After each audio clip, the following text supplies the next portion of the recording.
it may be the case that great civilizations do not arise in places where you can lie around eating bananas. You know, Tahiti, I don't know, whatever, that human civilizations, great ones, arise in places where there are great challenges, and in fact human ingenuity is challenged and taxed. But certainly in that case, if you look at the map of Egypt and the Sudan, they are huge. I mean, Egypt alone has close to 400,000 square miles. That's 3 times the size of New Mexico. That's 1.5 times the size of Texas. And the Sudan is almost 1 million square miles. But what you have to realize is that in most of the territory, people can't live. There is no water. So most of the people who live there live along the river. So what appears to be from the map a huge territory is not a huge territory. It's like looking at Canada. You say, oh, is that a big country? Yeah, I know. So you go live on Baffin Island, on top of the ice. I mean, and in the cold. It looks big, but what? Canada is a very small country. It's a thin line that follows the U.S. border, right? That's where most of the people are. The rest of it has almost uninhabitable. So this is not Canada with forests and water. This is desert.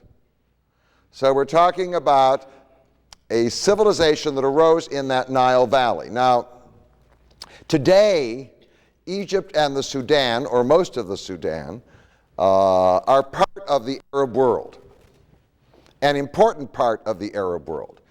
In fact, ironically, the most populous part of the Arab world. The greatest concentration of Arabs are to be found in Egypt.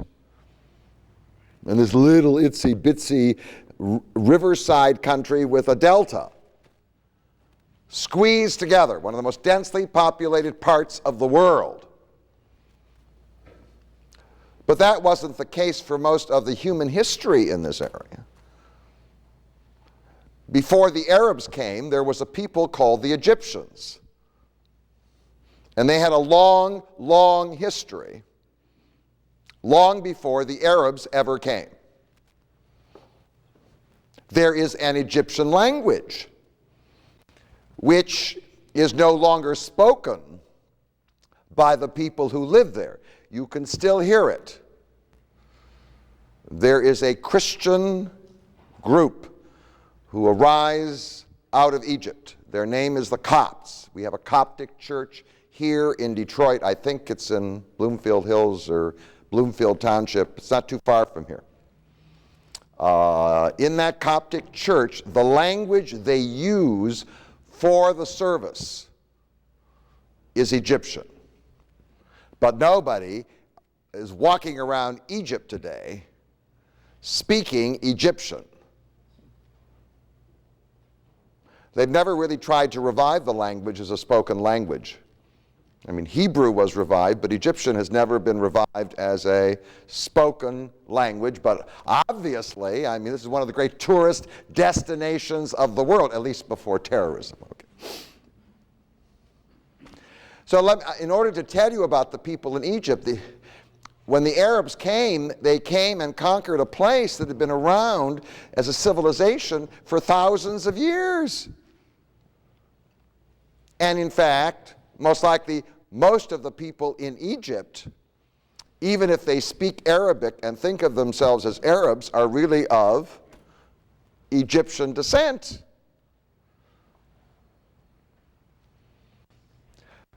So let me start first of all with the Egyptians. That's different from the Arabs, all right? Okay? These are the people who were there before. The Egyptian people most likely entered the area from 2 places. They may also have come from the Arabian Peninsula. They were not Semites, The linguistic group to which they belong is called Hamitic, H-A-M-I-T-I-C. And the Hamitic languages include Egyptian, Berber. Berber is the language that is spoken or was spoken in Libya, Tunisia, Algeria, and Morocco before the Arabs came. That's why it's called the Barbary Coast, all right? And Nubian. Nubian is the language that was spoken in the northern Sudan. That was a Hamitic language. And also there are Hamitic languages. Gala, which is in southern Ethiopia, is also Hamitic.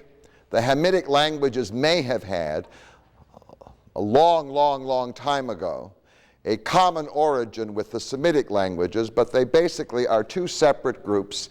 And the Egyptians entered into the Nile Valley from two places, coming across through Ethiopia and up the Nile, and coming or entering from what today is Israel or Palestine and entering into the delta of the Nile. And the two entries of this people produced, of course, the two parts of historic Egypt. The people coming from the south created Upper Egypt. The word upper simply means what? You follow the river. This is the upper part of the river, and the river what? Is going down. So this is Upper Egypt, and the people coming from the north who settled in the delta were Lower Egypt, and somewhere around 3000 BC, they were united into what we call the kingdom of Egypt. But the Pharaoh of Egypt always wore a double crown. The crown of Upper Egypt and the crown of Lower Egypt. And to some degree, there were physical differences between the people of Upper Egypt and the people of Lower Egypt. And in fact, the first capital of Egypt was right on the boundary between Upper Egypt and Lower Egypt. It's where the Nile turns into the delta. Today, the city that is there is on the right bank of the river. It's called Cairo. But in ancient times, the city was on the left bank of the Nile, where Giza is now, and where the great Giza pyramids are to be found. And it was named in honor of the great god of the city, Ptah. Nopta. The Greeks couldn't pronounce it, so they called it Memphis. And in fact, if you read ancient texts, the Greeks called it Memphis. That was the first use of the word Memphis. That's where Memphis, Tennessee comes from, copied after the ancient capital of Egypt. Now, the way they made a living is the way that most Egyptians still make a living. It's called agriculture. The Aswan Dam has changed the way the river overflows, all right? It's now controlled. But before every July, people got out of the way, and the river simply overflowed its banks and left this huge dump of mud which came from the hills of Ethiopia and Central Africa. Just dumped it with no charge.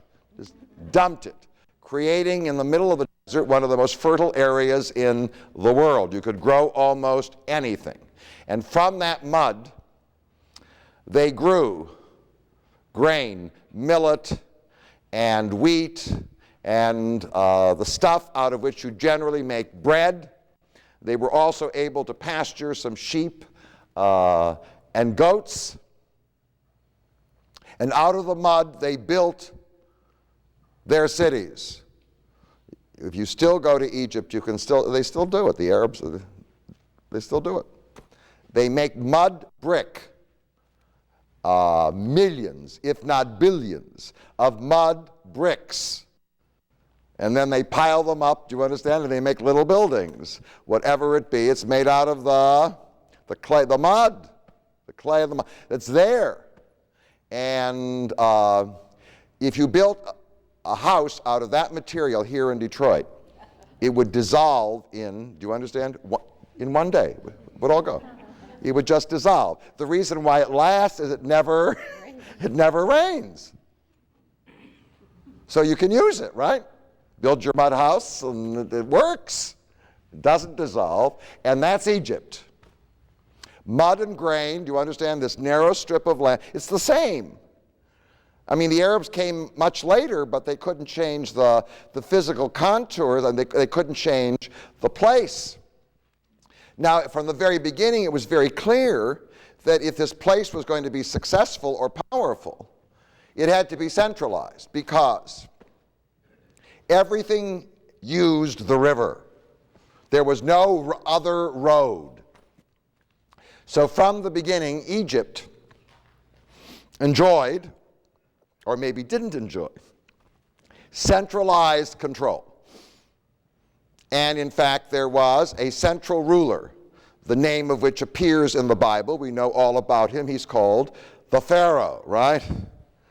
And he owned all the land, and all the land and all the people belonged to him. He divided up the river into provinces, and he appointed the governors. And in order to increase obedience, he turned himself, or he was turned into a god. Now, in Egypt, there's no doubt which is the chief god, because the moment you get up, you're blinded by it. It controls the whole environment. Here, you would never choose it as a god. The sun. Do you ever see the sun? Yeah, yes, thank you. Yesterday. That's it, right. But I mean, the sun, a rain god, I understand. For Michigan, but not a sun god. All right, so it's the sun. It's not rain, it's the sun. And everybody who does crossword puzzles knows the name of the sun god, right? R-A, R-E, whatever, Ra, Re, whatever, we're all fooling around with it, right? It's the sun god. And in fact, the Pharaoh, becomes the embodiment of, the incarnation of the sun god. And in fact, Egypt turns into, by virtue of its agriculture and centralized government, into the most powerful state in Western Asia and North Africa. Just dominates. And ultimately, it will go out to conquer an empire, which will include what today we call Israel and Syria, but also it moved up the river. It moved up the river to conquer its related people. You can see some of them when you go into Upper Egypt. They sometimes work as boatmen, taking you across to the Valley of the Kings in Luxor. They're called the Nubians. And the Nubians tend to be darker because obviously the farther south you go, the more mixture there is with the people who live south of the desert, who are called, we call them the Africans or the blacks. So as you move farther south, it gets darker and darker. But the Nubians spoke a language very much related to Egyptian. We know all about the Nubians because they appear in the most famous opera of all, Aida. Oh, thank you. Very good. Oh. Well, in the end, Egypt that went out to conquer its neighbors was in turn conquered. That's our story, right? I mean, it was such a valuable place. There was so much wealth that everybody wanted it. And so the first people to conquer it came from the west. They were the Berbers. In Greek texts, they're called Libyans. And in fact, they conquered Egypt. And there are two Libyan dynasties. And this is somewhere around 1000 BC. And then the Greeks tried to take it initially. They're called the Sea People, but they failed. And then the third people who showed up to take it came out of the Tigris-Euphrates Valley. They're called the Assyrians. And for a period of time, in the 7th century BC, they held Egypt all the way up to the first cataract. The Nile River has what we call cataracts. It's not an eye problem. Okay. No, it's they're rapids. The river suddenly falls, and there are what, like rapids, and then and you can't go through them. You have to go around the rapids or go around the cataracts in terms of movement. South of the first cataract were the Nubians, and in fact, before the Assyrians had come up, and for a short while under Aida's father, had taken Egypt. So, and then the Assyrians. Then after the Assyrians came, a very ambitious people from Central Asia called the Persians. They came and they conquered Egypt. And in each case, the king who was the conqueror identified himself with the Pharaoh of Egypt in order to get the obedience of the people. That is, he assimilated in Egypt to the religion of the Egyptians so that they would obey him. Now, the people that had the greatest influence on the Egyptians in terms of conquerors before the Arabs arrived in the 4th century BC. They are the Greeks. And their leader was Alexander the Great, and he was to found a city, not Memphis. He was to found a city named after him that was to become the New York of the Mediterranean world. It's called Alexandria. It's still there, but not as important as it was. In its heyday, Alexandria was perhaps the most important city in the whole Greek and Roman world. And since the Greeks were interested in the sea, the Egyptians had never been interested in the sea. And so they never developed a navy. And their capital was never on the water. But the Greeks were sea people, and so they put Alexandria on the water. And now a Greek dynasty took over Egypt, identifying with the Pharaoh. The founder of the dynasty was a man called Ptolemy. And there were 13 Ptolemies in a row, the first, the second, the third. And Ptolemies were married to women with one of two names, Bernice. That was a very popular name when I was a child. There were lots of Bernices. Do you remember Bernice? Do you hear Bernice anymore? No more Bernice. It's fine. Okay, fine. Actually, officially, it's Berenice. So, if you want to say it. And the other name was Cleopatra. So your wife was either Bernice or Cleopatra. And they didn't live in Memphis because they didn't want to live with the Egyptians. They were Greeks. So Alexandria was mainly a Greek city in a country that was not Greek. And for 3 centuries, until the last Cleopatra put the what? The snake to her breast, the Greeks governed Egypt.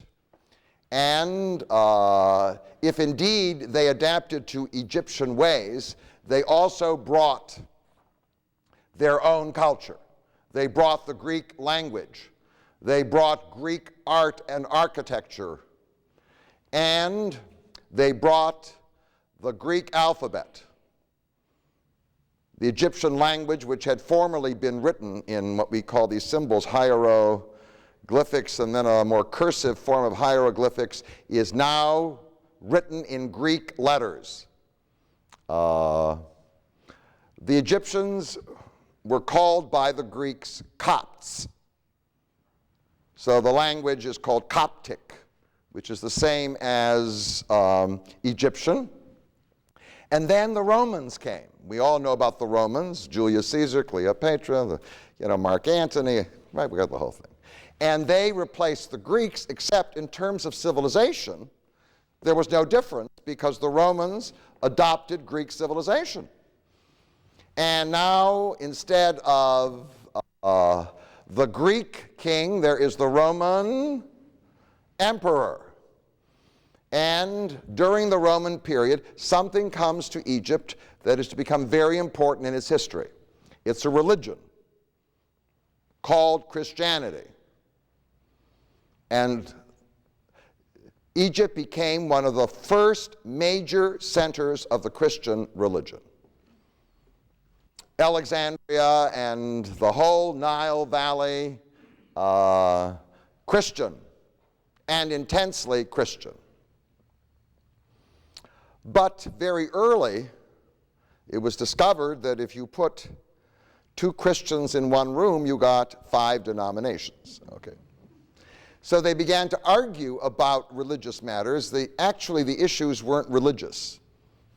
The problem in Egypt was that the Greeks and the Romans had viewed the Egyptians with great contempt. We would call it racism. And the Egyptians were resentful. This sometimes happens in arguments.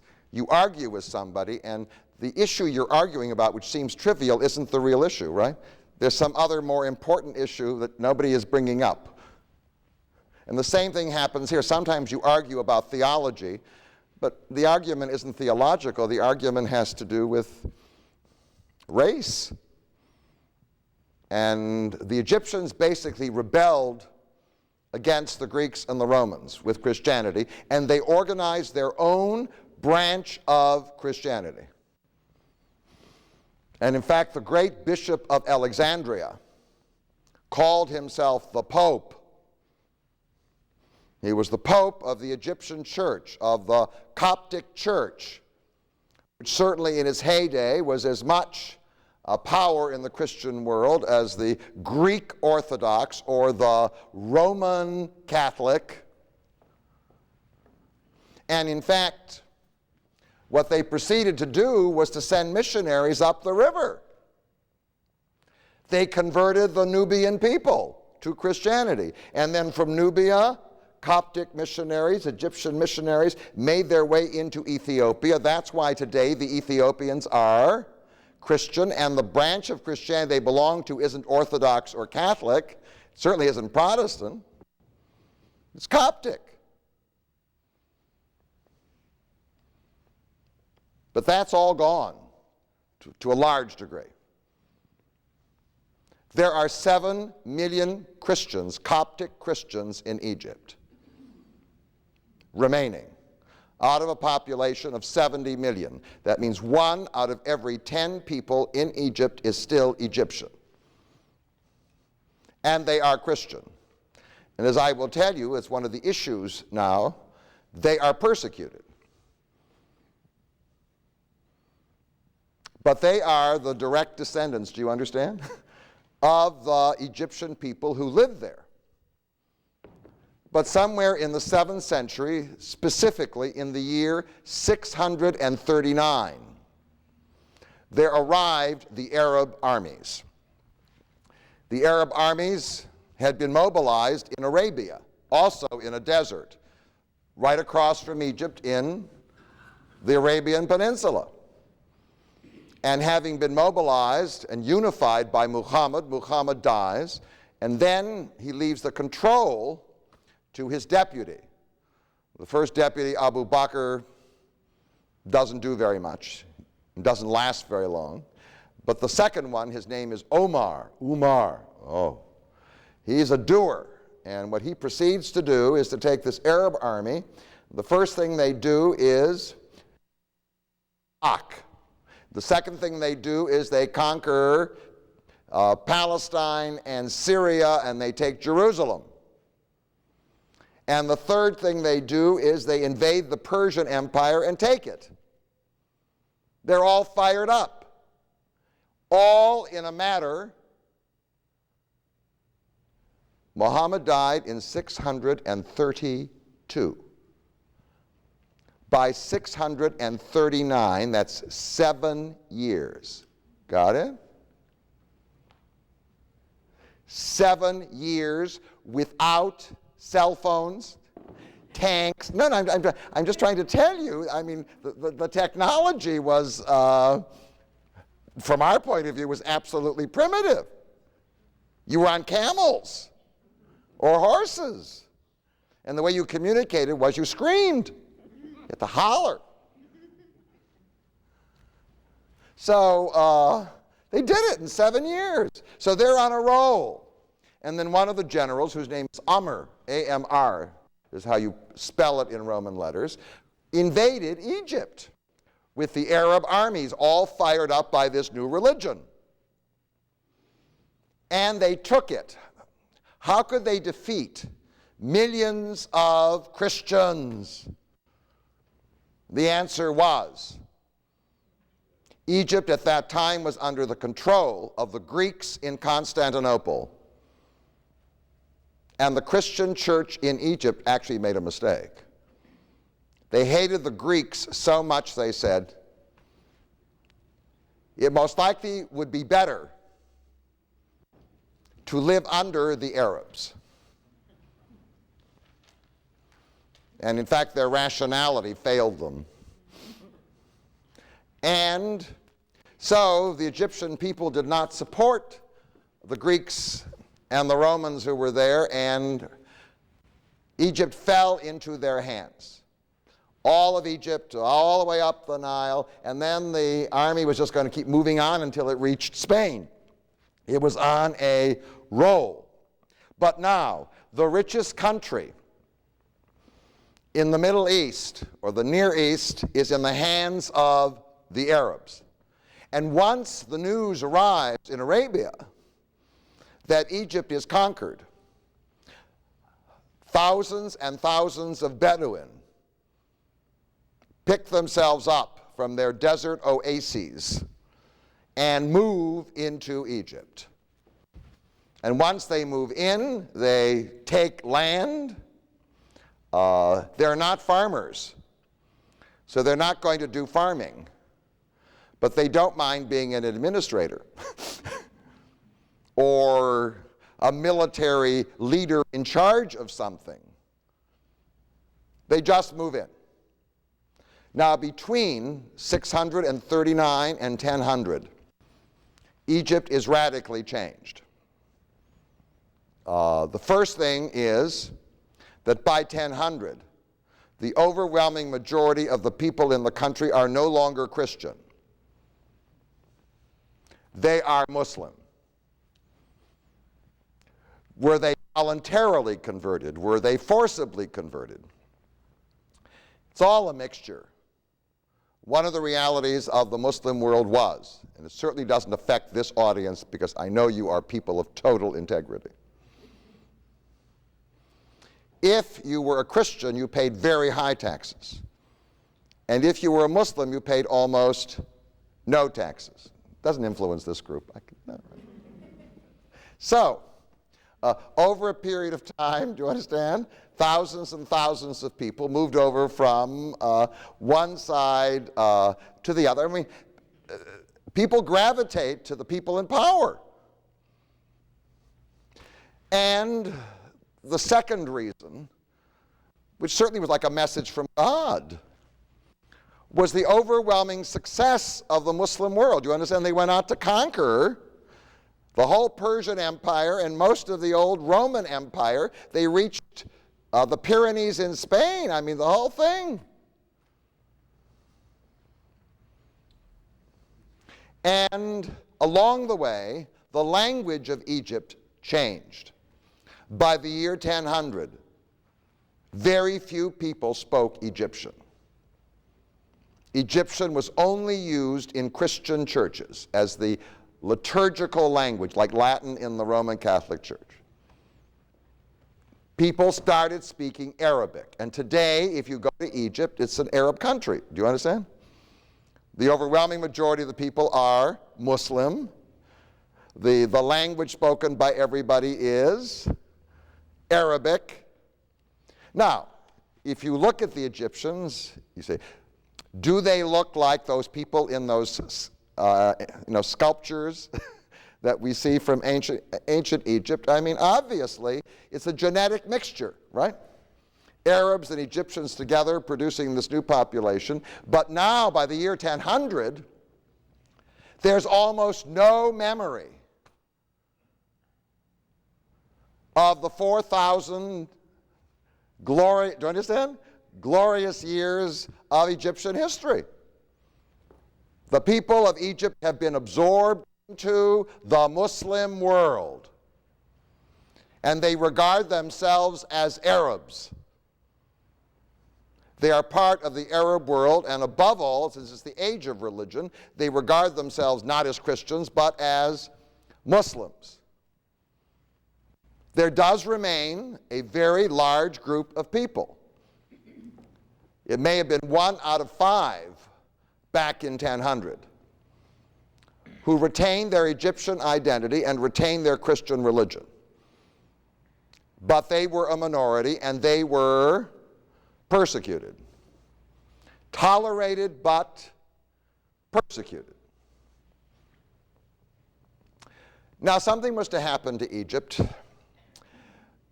The Egyptians initially were a little insulted. When the Arabs conquered this vast empire, it was very clear they couldn't have the capital of the Arab world in Arabia anymore, because you couldn't even get there. It was in the middle of a desert. So they had to find a new center, a new place for their capital. Well, Egypt seemed to be a logical place. It lay right between what? The western part and the eastern part, and was famous and rich and the whole thing. They didn't do that. The second capital of the Arab Empire after Medina in Arabia was Damascus in Syria. And the third, which was to last for centuries, was Baghdad, which is now the capital of Iraq. And Egypt was slighted. But that was to change. You may remember that very early in Muslim and Arab history, the Muslims split into two groups. A majority group called the Sunni, S-U-N-N-I, and a minority group called the Shiites. I use the analogy Catholic Protestant, all right? Because that's how they hated each other.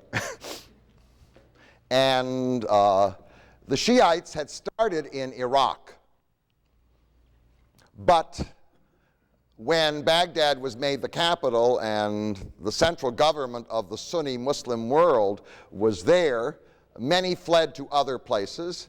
They went to the mountains of Lebanon, and some of them fled westward. One of the Shiite leaders fled to Tunisia, what today is Tunisia, in North Africa.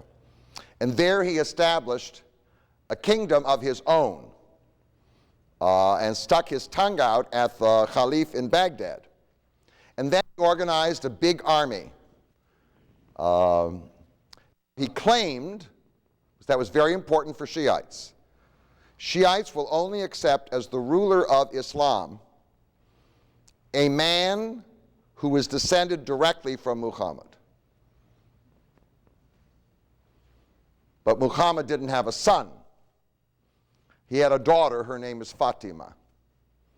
So he claimed that he was descended directly from Muhammad through his daughter Fatima. So he founded a dynasty which is called the Fatima dynasty, or the Fatimid dynasty, F-A-T-I-M-I-D.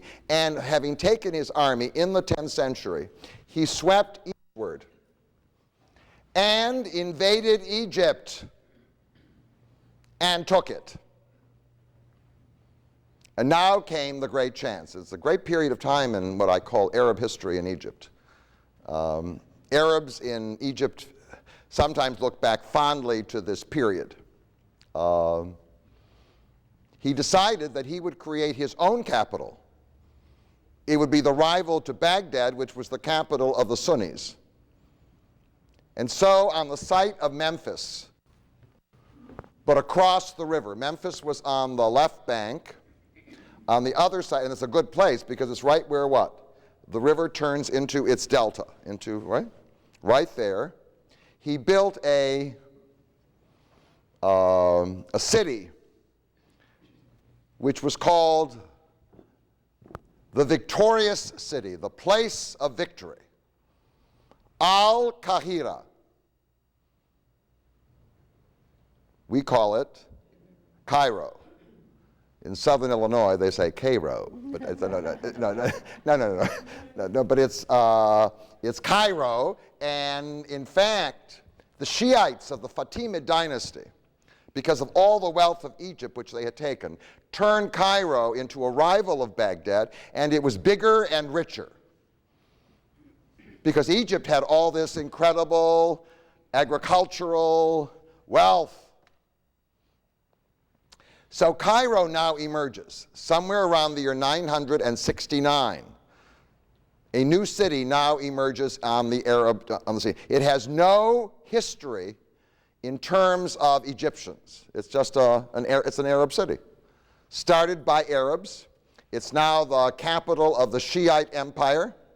The Shiites have actually moved in, and they've taken what today is Israel and Lebanon. And they've gone up the Nile and taken Nubia. It's quite an empire. But it's to come to an end, and it's to come to an end with Christians. Christians? Well, at the end of the 11th century in Europe, a war began. The people in Western Europe now were all fired up to create their own empire. And what they were going to do was to go back to the east and take back from the Arabs and the Muslims what they had taken from the Christians. We call that war the Crusades. So now, thousands and thousands of Frenchmen and Germans and Italians, they all what? They're all marching, and they all arrive in the area, and mayhem breaks out. For a century and a half, it's all war. The Fatimids discover that their army isn't strong enough. In the end, the Fatimid dynasty falls and is replaced by a man who appeared in all the famous movies about the Crusades I ever saw.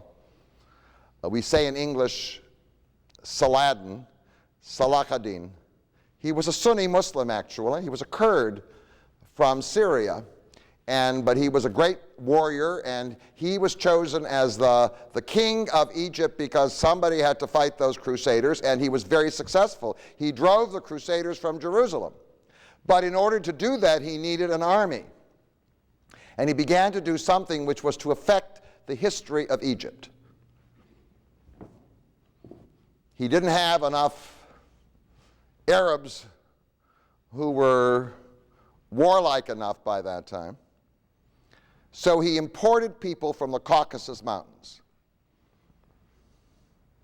And since they were brought in as slaves, they were called, from the Arabic word for slave, Mamluk. But they correspond. You've heard of the Chechens? That's who they were. They were the people from the Caucasus.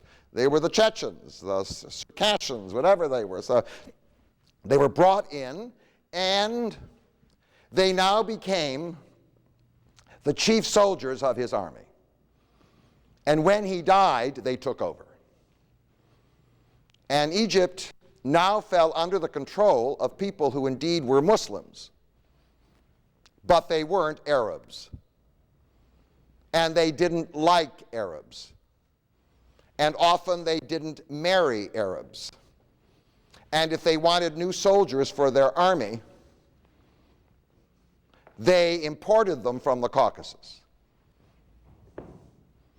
If you looked at them, going back to the 13th century, you could see the difference. The Arabs were darker and the Mamelukes were whiter. And there was a racial and ethnic distinction. Were they both Muslim? Yes. Were they both Arab? No. And in fact, that problem was not to be resolved until 1954. Let me explain, because that's the story of Egypt. The rulers of Egypt, which was Arab now, right? They had forgotten they were Egyptian. It's Arab now, and Muslim, the rulers of Egypt are these Mamelukes. And they are a self-preserving dynasty. And they keep importing whiter people from the Caucasus. Initially, they know how to manage things, but then they succumb to corruption. And in the 16th century, they are replaced by people who are related to them in some way. They're called the Turks. They're known as the Ottoman Turks, and the Turks now arrive, and the Turks are also racist. They don't like Arabs. The Mamelukes don't like Arabs, do you understand? And the Turks don't like Arabs. So now, guess who gets together? The Turks and the Mamelukes, and now they run Egypt. If you are an ambitious Arab boy and you want to rise to power, most likely the only way you can do it is to become a clergyman. Because Turks and Mamelukes didn't like to do that. And in fact, they were to remain in power during a period of time when Egypt shrank into total poverty and its population lost 2/3 of its numbers. Why? Well, the great trade routes that passed through the Muslim world from Europe to East Asia were now replaced by the trade routes in the oceans, and the British and the French and whatever weren't bothering to go through here. They would go around the Cape of Good Hope or around Cape Horn, and the trade stopped, and the economy shrank. And then in 1798, there occurred something that would change the whole course of Egyptian history. It's the arrival of the Europeans again. This time they weren't crusaders. This time they were Frenchmen, revolutionaries, under their leader, Napoleon Bonaparte. And in 1798, Napoleon Bonaparte, who was at war with the English, decides to punish the English by taking Egypt and, in fact, barring their way in some way to India. He would establish a French empire of his own in the same way that the British would establish a British empire in Asia. And so he lands in Egypt. And in 1798, a whole bunch of Frenchmen, they're not Christian missionaries, they're now secular, and in fact they have scientists among them, land in Egypt, and they bring with them the age of science. Oh. It's those French who revived the interest in ancient Egypt. When they land, they're what? They're checking pyramids, do you understand? They're checking hieroglyphics, whatever else it be. And that is the beginning of the modernization process. But Napoleon made a mistake. He didn't check his supply lines well. A British admiral by the name of Lord Nelson comes and burns his fleet in Alexandria. And then he, in humiliating fashion, has to flee from the area back to France. Along the way, a new group of people arrived to take over Egypt in the chaos. The Turkish government, desperate to control Egypt and unable to defeat Napoleon initially, authorized a man by the name of Muhammad Ali, who was an Albanian. Now, if you've ever been to Albania, you can't make a living in Albania. I mean, it's the Hatfields and the McCoys. They just kill each other. It's one group killing another group and the whole thing. So the way Albanians made a living was they joined the Turkish army because they had converted to Islam. And Muhammad Ali was an Albanian adventurer.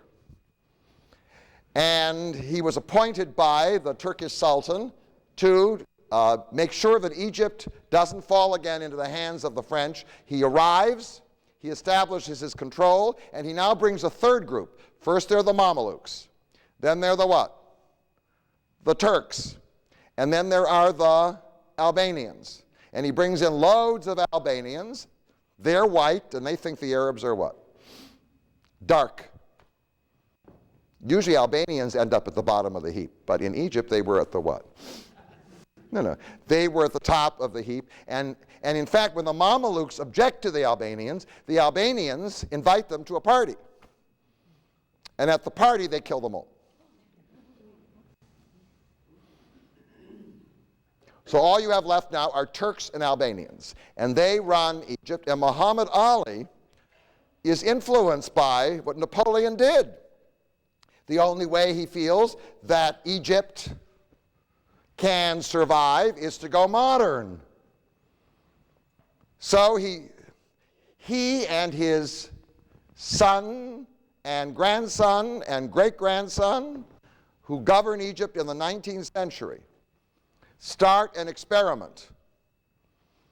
They invite French and British engineers into the country, and they say, teach us what to do.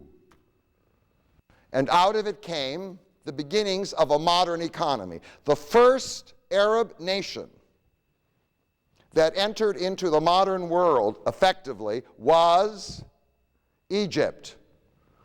One of the things he did, which was to change Egypt and in fact change the food supply,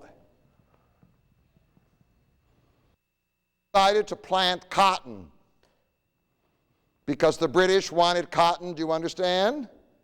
For their textile mills. And all of a sudden they are growing cotton up and down the Nile. Well, if you're growing cotton, you can't grow food, which means you have less food to feed the people with. You have to import food now, but you're making more money because you're selling cotton. In addition to selling cotton, he also opened up textile mills, which then shipped out, made clothing for Egypt and for neighboring countries, shipped stuff out. It was the beginning of what we call a modern economy. And then he built ports and roads and a railroad. And then he said to the Copts and to the Jews, I need you. You're good at business. I want a business group around here. Do you understand the whole thing? So all of a sudden, they were liberated from persecution. Now they are what? Doing well. And in fact, by the time we get to his grandson now comes up with an idea, together with some Frenchmen, to build a canal. So you don't have to go around the Cape of Good Hope. You cut right through, do you understand, at Suez. And so they finance and build the Suez Canal. And now European, do you understand, they're all coming to the Suez Canal on their way to India. I mean, the amounts of money, this economy, this country, this is the first part of the Arab world to be modernized. In fact, when the Suez Canal is dedicated, you can see the building in Cairo. They built an opera house. An opera house for an Arab, I mean, what do you mean the opera? An Italian opera house. And they commissioned an opera from a man called Giuseppe Verdi called Aida, an opera about what? About Egypt and the whole thing, and they stage it in Cairo. This man is, if you're looking at westernization, so now you got to take all these Muslim people, and you got to dress them up for the opera. I mean, nothing wrong with their costume. It's just another. Do you understand what's happening around here? This is moving forward. The problem, however, with the family was that in order to carry out these schemes and to maintain the level of building that they were doing, there now emerged two Cairos. Old Cairo, which was a dump, And then there is what?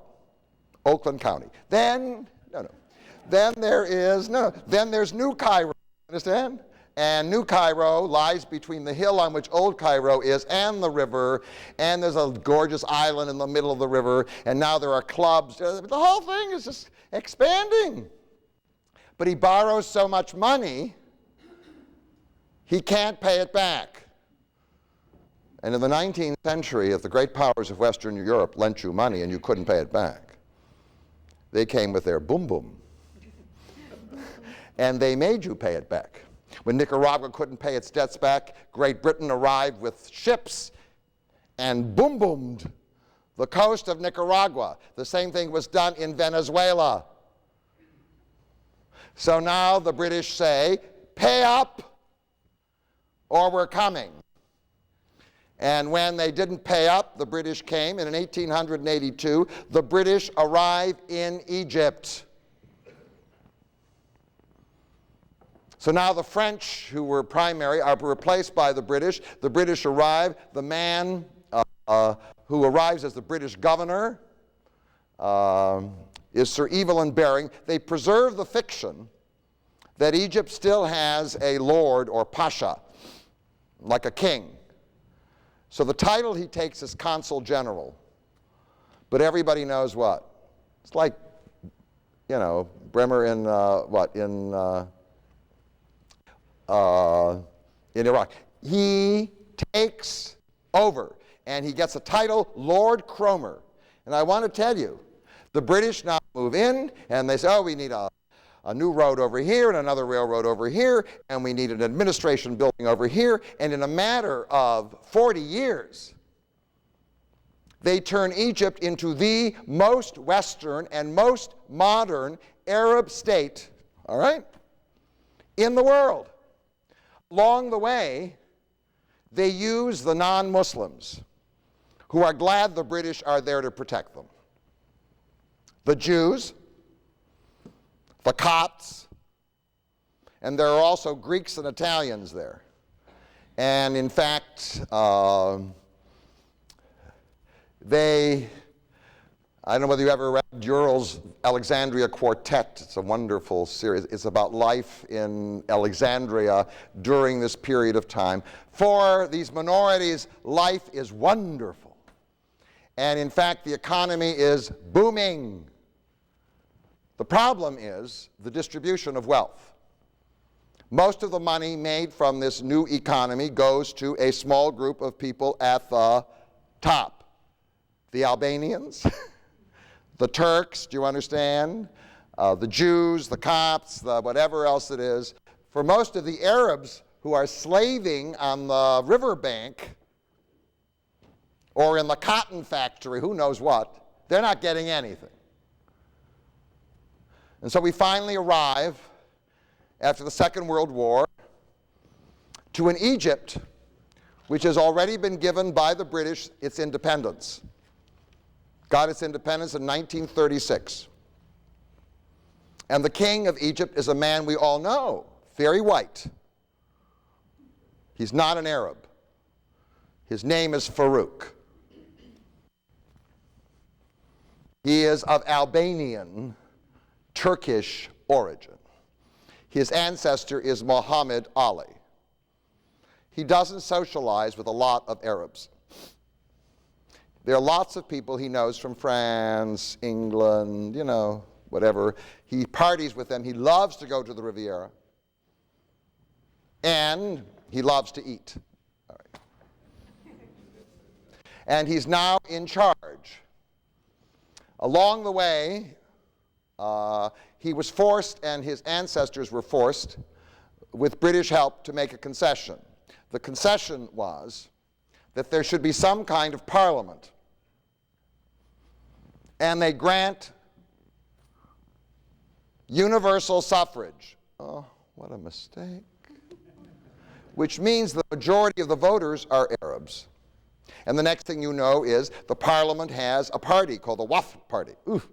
And the leader of the party, Zaghloul, says, we want our country back. So something needs to happen to trigger a rebellion. It's very simple. 1948, Egypt went to war with a new state that had just emerged next door. That was the most provocative thing in the Muslim world. It's called Israel. And if you remember, in that war, Egypt, the most populous Arab, at that time it had almost 40 million people, do you understand? The most populous nation in the Arab world is defeated. And now, all over Cairo, people are screaming, who did it? Why did they do it? I mean, how could it happen? It's this incompetent government, that Albanian. It's Farouk. So in 1952, there is a conspiracy, not led by the top generals of the Egyptian army. The top generals of the Egyptian army are either Turkish or Albanian by origin.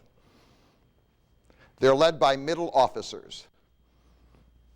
One of them is a man by the name of Nasser. He's an Arab, and he's much darker than Farouk. He's handsomer, by the way. But he is what? He's much darker than Farouk, and he gets one of the generals who isn't a Turkish Albanian. He most likely has Nubian origin. His name is Naguib. And General Naguib and Colonel Nasser now engineer the great coup. The great coup is they overthrew that dynasty that had been governing since the 13th century. Mamelukes, Turks, Albanians, out, over, finished. And the Arabs, that was the whole thing. That's what Nasser said. I'm an Arab. And I'm not only an Egyptian, I'm a member of the what? The Arab nation. And what is my goal? In overthrowing this government, my goal is ultimately to unify all the Arabs of the Arab world. Bring them back together again. We have been humiliated by Europeans, by Turks, by Mamelukes, who knows what. And I will unite you all, and I will make Egypt the center of the Arab nation. Oh, pretty good, huh? And when Nasser took over Egypt, Egypt most likely was the most developed, from a Western point of view, all right, Arab nation around, or Arab state around. And so now, and of course he has his first test. The first test is, will the British and the French allow me, and the Americans allow me to do this? After all, the rebellion takes place during the Cold War. One of the essential passageways of the world is the Suez Canal. Farouk may have been incompetent, but at least he was, on the surface, friendly to Americans. Can they allow a force whose political attachments are not clear and who sometimes use the word socialist to take over the Suez Canal? The answer is no. So the British and French get together with the Israelis. The Israelis would like to humiliate Nasser. So in 1956, Israel invades Egypt. Do you remember? Heads for the Suez Canal. It gets almost to the canal. Meanwhile, the British and French fly over paratroopers, and they're falling on top of the canal. The whole thing. Nasser is over. And Anthony Eden and Guy Mollet, I mean, the whole. But you see, they were wrong. What they didn't count on was Dwight D. Eisenhower. The American government looked at this thing and they realized that this was a great mistake. If they wished to alienate the entire Arab world, this is the way to do it. And they couldn't afford to do that because their major resource, petroleum, it was centered in a place called the Arab world. So Dwight D. Eisenhower notified Anthony Eden and Guy Mollet and David Ben-Gurion of Israel that they better pull out right away. And they did. If you want to know the turning point, when the British became aware they were no longer the British Empire, that's when Anthony Eden lost his job, fired basically by Dwight D. Eisenhower. And also the French and the Israelis pulled back, and Nasser was saved. That, however, did not persuade Nasser to ally himself with the United States of America. In order to show his independence, he allied himself with the Soviet Union and brought in Russian advisors. And Egypt now became a very great provocation for the United States of America. And now something emerged that is still there in Egypt. It's the continuity. The government of Egypt would no longer be by an Albanian Turkish Mameluke king. The ruler of Egypt would be Arab because Egypt is an Arab nation. And the people who would rule Egypt would be the bravest of the Arabs, the military officers that rebelled against the king and took over. So there is now instituted in Egypt in 1953 and 54 military government, government by the army. It is still there. Nasser was succeeded by Sadat, and Sadat was succeeded by Mubarak. It's the same crew. Government by the army. And at the beginning, there was another word. In order to make Egypt strong, we're going to make it strong through government initiative. It's called socialism. All right? And we are going to, for the first time, reward the Arabs. We're going to build factories owned by the government. We'll borrow the money, do you understand? And we will build the factories. We will take over all the department stores and the main stores and whatever, and we'll make them government stores. We will open up schools and clinics. Nasser sounded like Castro. We will open up schools and clinics for the poor. And we will decree universal health care, universal education, the whole thing. When I first went to Egypt in 1971, which is the year after Nasser died, I bumped into the socialist revolution. The old Chickerell department store, which had been founded by Jews, was now looked like Kmart. No, I didn't mean to. No. It was like a dime store, and there were almost no consumer goods. The lines outside the clinics were for miles. Many of the schools that had been promised had not been built because it required personnel and money that Nasser didn't have.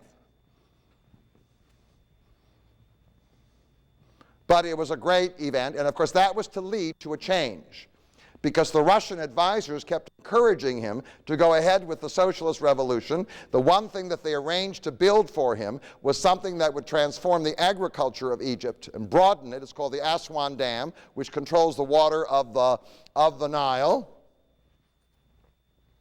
So when Nasser bumps into the bankruptcy of his program, he fights a war. It's the war that will destroy him. It's called the Six-Day War with the Israelis. Obviously, Israel now becomes a very important part of Egypt because it's right next door to Egypt. And he is massively defeated. The Israelis are at the Suez Canal. And so when he dies in 1970, he is followed by one of his deputies. His name is Anwar Sadat. And Sadat decides to change the program. Keep the military in charge, but change the economic program and change the ally. No socialism. We're going to privatize the economy. Ooh. Get investors. Ooh. 2, if we want to change allies from Russia to America, then we better make up with Israel.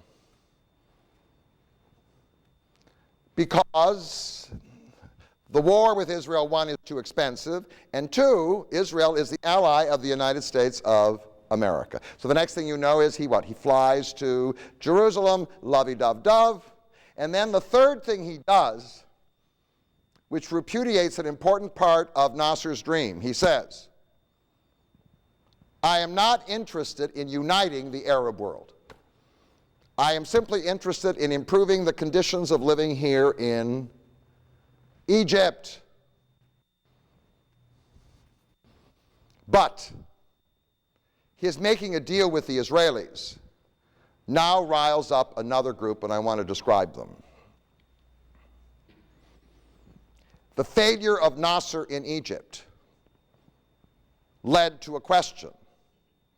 Why? And the answer that was given by the clergy, the Muslim clergy in Egypt, was because he was an atheist and a socialist. And the only way that Egypt can revive, be strong, is to return to the old religion.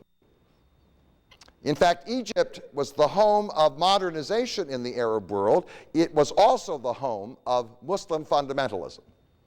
At the end of the 1920s, there appeared in Egypt a political group called the Muslim Brotherhood. All Muslim fundamentalist organizations in the Muslim world ultimately derived from the Muslim Brotherhood. And they were responding to the secularization of Egyptian society. And the Muslim Brotherhood grew, and they were the ones who arranged something. They recruited military personnel. And in 1981, you may remember, they shot Anwar Sadat to death. And as the economy is getting worse and worse because there is a major problem in Egypt, it's not only corruption, it's not only the lack of what I would call a large middle class, although Egypt had a pretty substantial middle class. I mean, the reason for the problem in Egypt was the growth of the population. There is no birth control, and in a Muslim country you can't even suggest birth control. So, for every 5 mouths you feed, there are 15 more being born on the same day. The population of Egypt, this little itsy-bitsy country, is 70 million people now. It's going to be 80 million people. It's going to be 90 million people. How do you feed them? How do you take care of the health? How do you provide the education?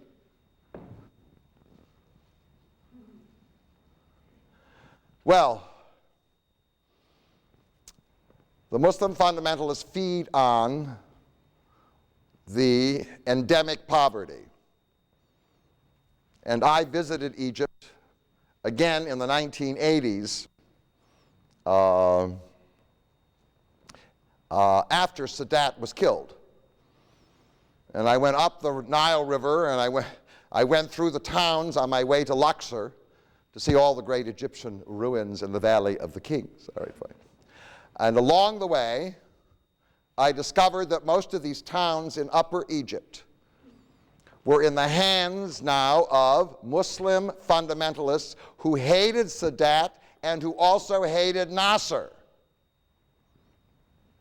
and who also hated the man who succeeded Sadat. His name, Mubarak, who is the current president of Egypt. Now, there arises a force in Egypt that Muhammad Ali sought to what? He was going to modernize this country, right? It was going to be the first Arab country in the world to be modernized. And then Nasser took over and he said, this is going to be the most modern of all the Arab countries. Rely on me. And now the economy is collapsing. And a new force is rising. And that new force is reinforced by something else. I have not told you about the people in what we call the Sudan. The Sudan is now a separate country. But the Egyptians, Muhammad Ali took his army, and he went up the Nile. He took the Nubians, all of the northern Sudan, and he made it part of Egypt. He also started growing cotton down there. When the British took over, they divided the country into two parts because they figured that if they had to give up Egypt, they'd be able to hang on to the Sudan. They used the word Sudan because Sudan is the name of the grassland south of the desert that goes all the way across Africa. And they didn't use the word Nubia because the word Nubia only applies to the northern part, and they expanded the territory that they were able to take, including large numbers of blacks who weren't Muslim. So let me tell you a little bit about this place because it's now, it's part of the story. The Nubians, like the Egyptians, had become Christians. And when the Arabs conquered Egypt and turned Egypt into a Muslim country, the Nubians offered Christian resistance. In fact, there was a Christian kingdom in the 9th and 10th and 11th centuries in what we call the Sudan to hold back the Muslim advance. But in the end, the Muslim advance couldn't be held back, and they were overwhelmed, and the overwhelming number of the Nubians became Muslims. However, there was an additional problem. The additional problem was that the Nubians became Arabized, and they came to think of themselves as Arabs. But many of the people who were converted to Islam, especially to the west of them, were black. Now, theoretically, if you're a Muslim, if you're a white Muslim, you're supposed to like black Muslims, you understand? If you're a white Christian, you're supposed to like black Christians. You know that, don't you? Right. But that isn't what happened. Racism played into the picture, and so now there arose this hostility between what we call Arab Muslims and black Muslims in Nubia or in the Sudan. All of that was resolved for a while. In the 1880s, there arose a figure in Nubia and in the Sudan who's one of the most famous figures and is a leading figure in my favorite movie. I will now give you my favorite movie. It was made in the 1930s. It had C. Aubrey Smith and Sir Ralph Richardson in it. It's called The Four Feathers. Did anybody see? It's the original four. They've made The Four Feathers, I think, 18 times. Sorry. Yeah. The Four Feathers is about a war featuring bravery and cowardice, the British, and they're fighting the people in the Sudan. They're fighting the Muslims in the Sudan. What has happened?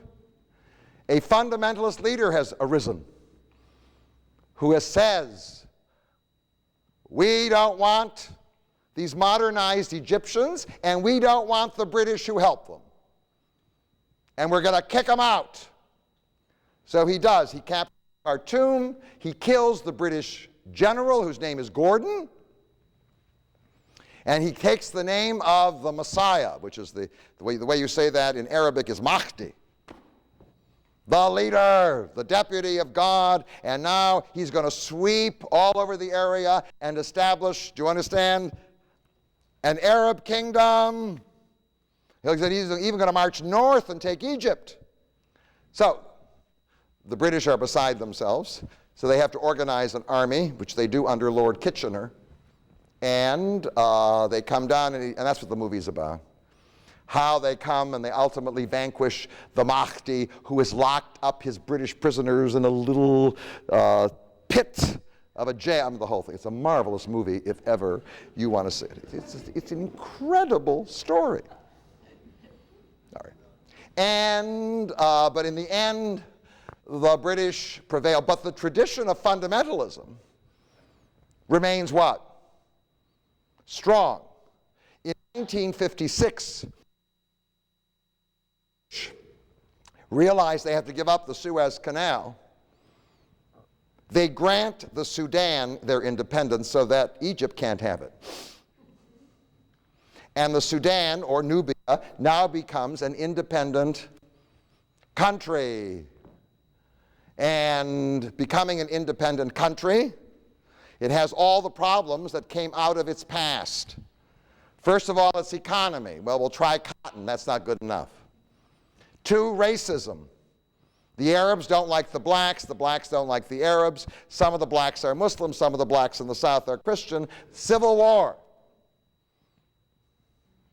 So what happens, the only force that can control the place is the military, which was trained by the British. So they take over in 1958, and then in 1969, and finally in 1985. A man by the name of Bashir, who is still the president of the Sudan, takes over and he says, the only way to control this place is to turn the power over to the fundamentalists. I don't know whether you realize at the end of the 1980s and the early 1990s, the Sudan became one of the major centers of Muslim fundamentalist terrorism. Osama bin Laden spent time there. And it was the old Mahdi tradition. And in fact, there's a man called al-Turabi, sort of relentless, vicious fundamentalist who now becomes the chief advisor to the president, the man who controls. However, the fundamentalists only aggravate the problem. I'll tell you why. There was just an article in the New York Times Magazine a few weeks ago about the problem in the Sudan. Not only do they have the problem of fighting the black Christians in the South, they have the problem of mobilizing all the Arabs or all the Muslims. But some of the Muslims are Arab and some of the Muslims are what? Are black. And Arab Muslims treat black Muslims like dirt. So there's a civil war. There are 2 civil wars going on in the Sudan, between the Muslims and the Christians in the south, and between Arab Muslims and black Muslims. I mean, it's a mess. So finally, a couple of years ago, Bashir says to Turabi, get out of here. The place is an economic, social, political, military mess. If you were planning on doing tourism in Nubia, I would postpone it. Do you understand? I mean, if you're planning it this year, don't do tourism in Nubia. By the way, there are fantastic sites along the fantastic. Do not go. So now you have the challenge. In this place where modernization first appeared in the Arab world, we now have this great force of what? Muslim fundamentalism surging up against the failures of the regimes. And the question is, what will happen? If you'll come back in 5 minutes, I will.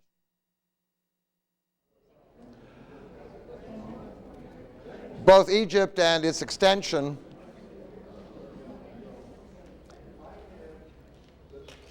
in the Sudan face some problems that, don't easily go away. The first and major problem for the area is no birth control.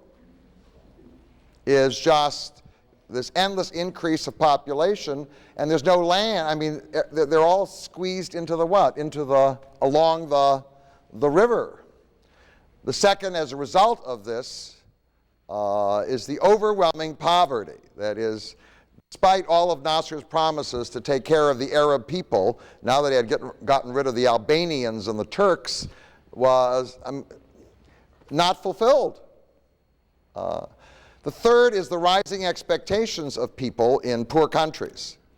They live in what we call the middle of the world consumer culture of the global economy. They know what other people in other places have, and they want some of it for themselves. 4 centuries ago, many of these people would simply have accepted their poverty, kismet, as the will of Allah. The fourth is that since they can't get jobs in the countryside, the families are too big and many of the kids move off to the big cities. Places like Cairo have tripled, quadrupled in size in a matter of 20 years. I mean, with endless slums. Most tourists don't see them because if you're a tourist, you don't deliberately go to visit a slum. But they go on for miles, some of them stretching even into the desert. The next problem is that the management team in both countries is the military. Now, the military may be efficient in managing the conduct of a war, but the military has never proven to be the best manager of an economy. All right? So the history since Nasser of this area is government by the military. I mean, they have what I would call the trappings now of democracy. But everybody knows in advance who is going to win the elections. No great mystery.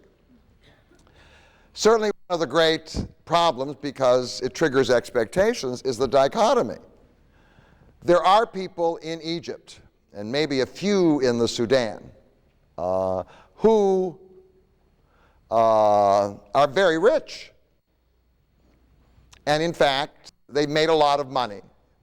Either they're owners of land, or they're owners of businesses. They're engaged in trade and commerce. Some of them may be engaged in manufacturing. And the contrast between their lifestyle and the lifestyle of the overwhelming majority of the people who live there is overwhelming. It's very much like, it's less than Saudi Arabia because a lot of the wealth in Saudi Arabia has seeped down into the masses.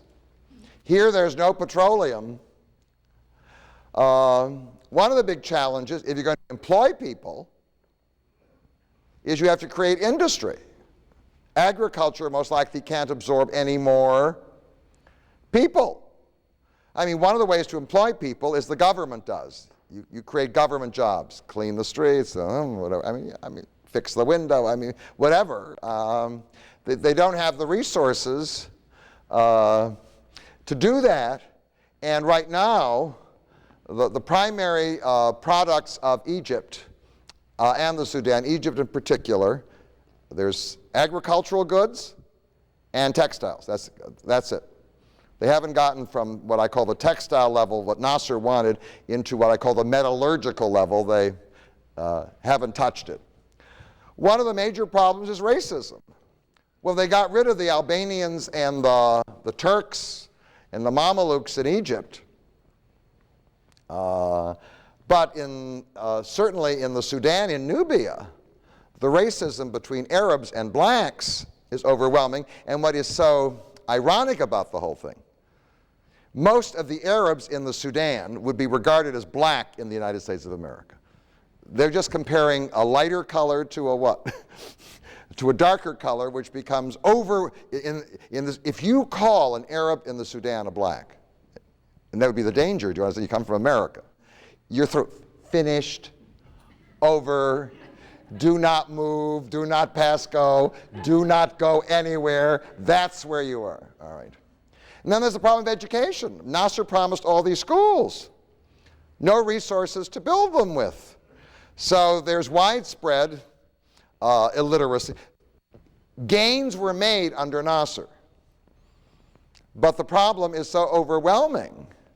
And simple literacy isn't enough. I mean, if you want to enter into the Industrial Revolution, okay. And people who go to universities in Egypt never major in science. They major in law. And Egypt doesn't need any more lawyers.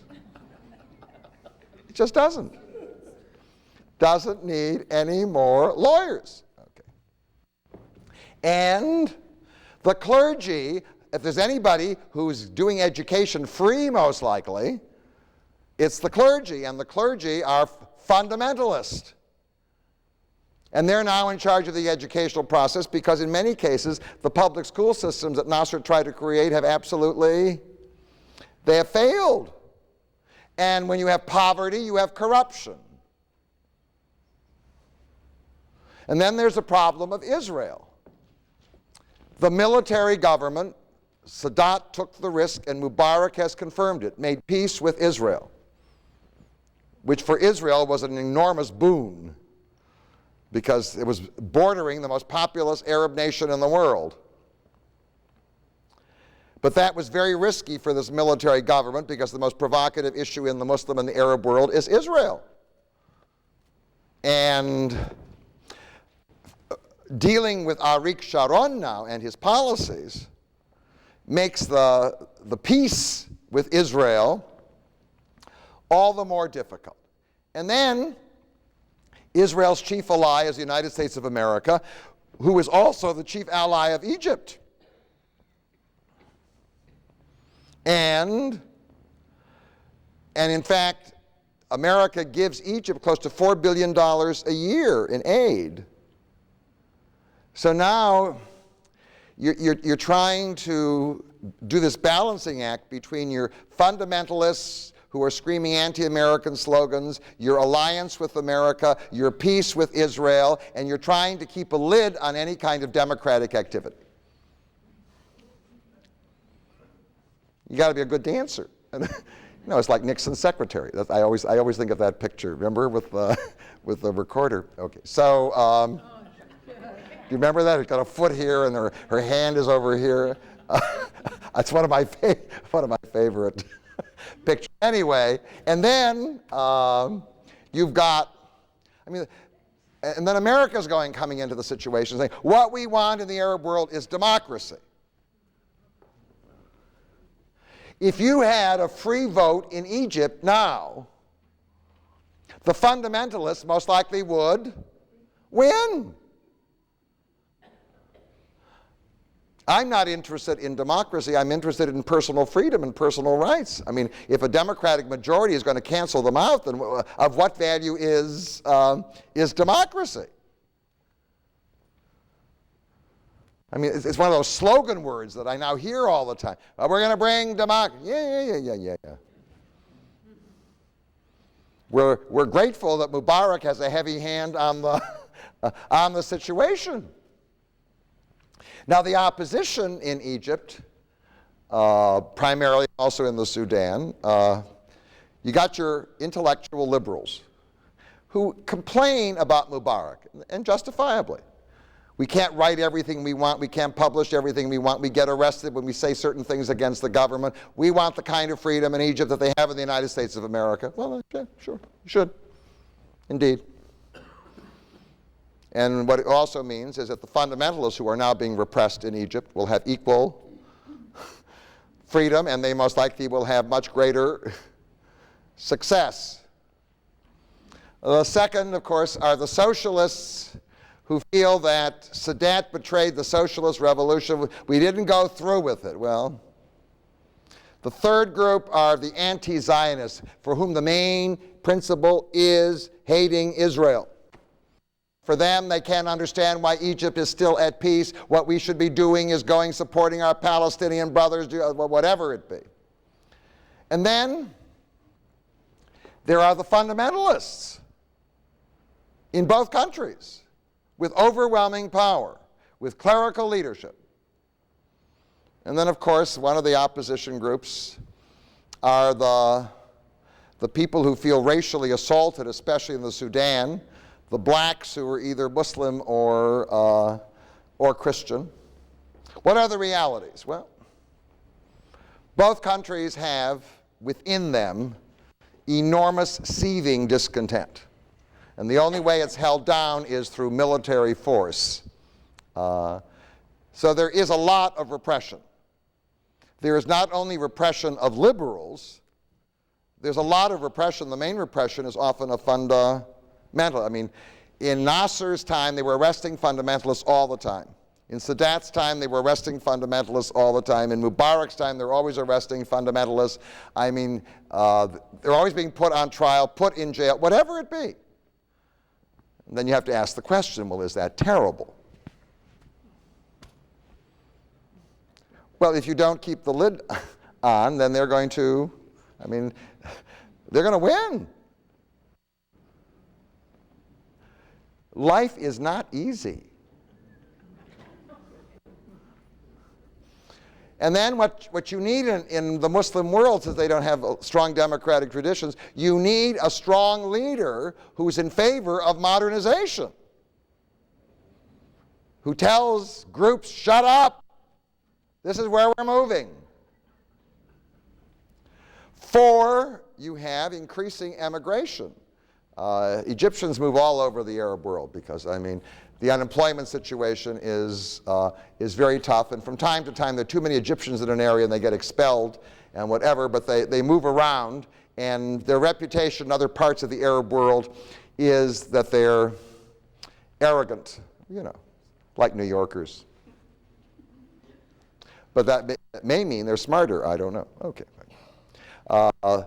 The next thing, of course, is that fundamentalists turn their wrath now, since they can't turn it effectively on the government, they turn it on the Coptic community in Egypt. In Upper Egypt, church after church has been vandalized and burned and whatever. The Copts under the British had been at the top in terms of their success, and now they find themselves persecuted, and in fact many of them have chosen to leave Egypt. They've come to Detroit, or they go to France, or they go to other places because they can see the handwriting on the wall. One of the realities is there has been a fundamentalist retreat in the Sudan. The Sudan, which had one of the most provocative fundamentalist governments offering support to the Taliban in Afghanistan, now has pulled back. Bashir has realized that the fundamentalists aren't improving his economy, aren't getting him any more money, the whole thing. So he's pulled back. And from our point of view, certainly, that is an improvement. But the main problem with the area, and you feel it when you go to Egypt, it's like a malaise. Mubarak's been in power too long. He has no fresh ideas. Do you understand? There are no new ideas how to get anything started.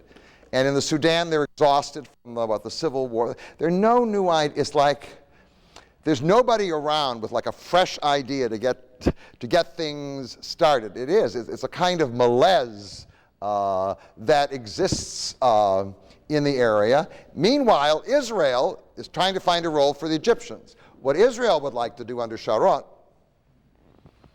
is to prevent the creation of an effective Palestinian state. So now there are going to be 2 pieces. Gaza, which will be liberated once the settlements are pulled out, and what's left over of the West Bank. What they don't want is a Palestinian state.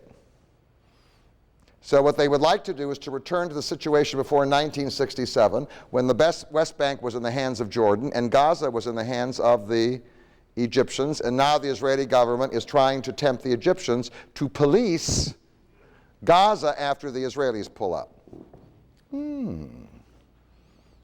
just what Egypt needs. No. It's an interesting. Will the Egyptians be attracted by that, repelled by that idea?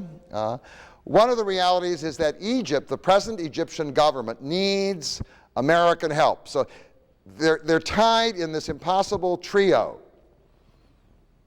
Israel is allied with America. Egypt has to be allied with America, and so the Egyptians and the Israelis have to. It's a somewhat trying thing. And the most important thing, if somebody could only figure out how to do it, since everybody's investing in China, can you persuade some American, French, German, any investor to invest in Egypt? I mean, that's what Egypt needs. So the implications of it all are the following. Most likely for the near future, there will be no alternative to military control. When Bush talks about democracy, he certainly doesn't intend to undermine his good ally Mubarak in Egypt, right? Mubarak doesn't want democracy. He doesn't want those fundamentalists taking over Egypt. He doesn't want it. So we're going to have continued military control in both Egypt and the Sudan. Two, the major opposition in both places will continue to be fundamentalist, and in fact both military governments will have to use a lot of heavy hands in order to keep them under control. And in fact the present governments are on the American side, and I would also say the side of some level of sanity. The third is that Egypt in particular, and the Sudan, if they could only arrange it, need American support. I mean, there's no other place they can go to. Europe is not prepared to provide the support that is needed. And last, and that may be good news, Egypt is a place in the Arab world that Nasser tried to change. Egyptians have a sense of being part of Egypt, and Egypt has a history that existed even before the Arab world, all right? A long history. So there are many people in Egypt who say, we don't want to get involved in trying to unite the whole Arab world. Let's just worry about Egypt. And Nasser, of course, tried to change that by stimulating and encouraging Arab nationalism. Egypt is the center of the Arab world and the Arab nation and whatever. But right now, under Mubarak, most likely, since Egypt has so many, many problems, one of the things which certainly is good for the peace in the Middle East is that Egypt will not engage, as Nasser tried to do with Egypt, in major attempts to unify the Arab world. It will try to focus on its own issues and its own problems. Let me say the following in conclusion. Egypt is a country right now in the Western camp. But I do want to tell you that Mubarak did not show up for the meeting in Georgia. He was invited. All the leaders of the Middle East countries were invited. The president of Algeria showed up, and Bahrain showed up, and Yemen even showed up. Mubarak didn't show up. He did that for two reasons. One, he is unhappy with what's going on. And two, he is trying to win Egyptian public opinion, which has now become, because of what's gone on in both Israel and Iraq, very anti-American, all right? So he's trying to appease those people, and I don't envy his act. Mubarak is basically an American ally in the Arab world, trying to manage a most difficult balancing act, and all I can say is if they could ever figure out how to put that place in order, that country is the greatest tourist destination. Do you understand? It is the greatest tourist destination in the world, and I would love to go back to Nubia, but I give you a word of caution. Thank you all very, very much.